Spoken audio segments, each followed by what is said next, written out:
Sunbeams pierced arched windows, painting golden bars.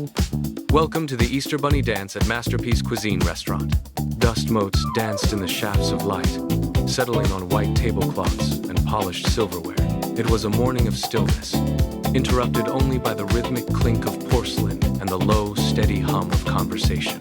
Guests occupied every table, their movements measured and deliberate. They leaned in to share stories, hands gesturing toward plates.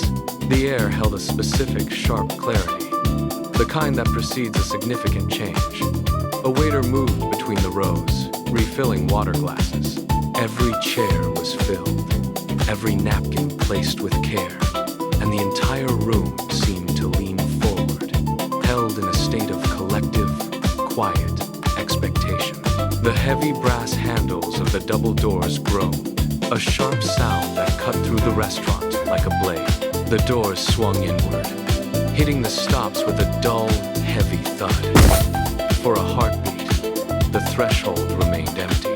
Then, the first bunny pushed through.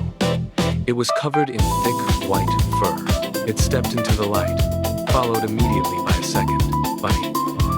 The room went cold with shock. Forks dropped against plates, clattering loudly in the sudden void of conversation. Every diner turned, necks craning, eyes wide. One bunny adjusted a vibrant lavender bow tie at its throat, while the other bunny smoothed a robin's egg blue tie against its chest. A woman at the nearest table let out a sharp, audible gasp. A man beside her leaned back, his chair legs scraping the floor. The bunnies took a synchronized step forward, their giant feet landing softly on the floor. The show had just begun. The two bunnies remained still for a heartbeat, their presence anchoring the room. Then, the silence shattered.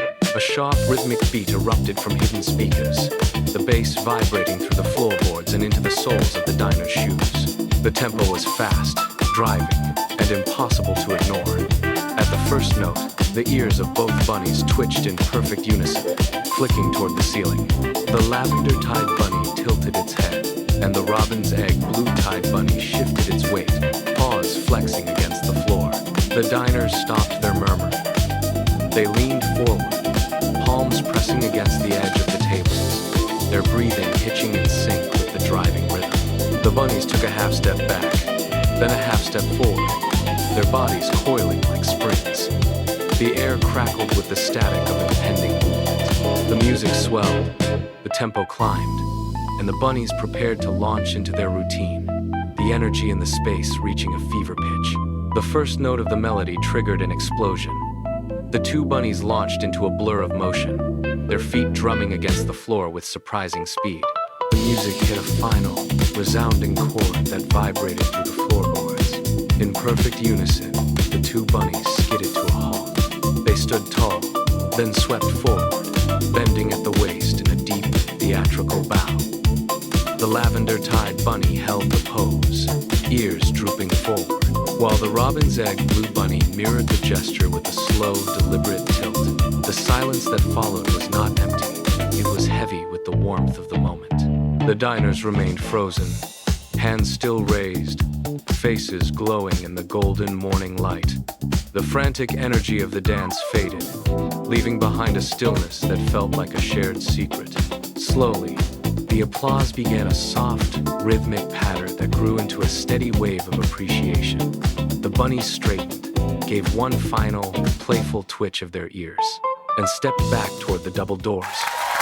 The room felt different now, lighter, as if the air itself had been scrubbed clean.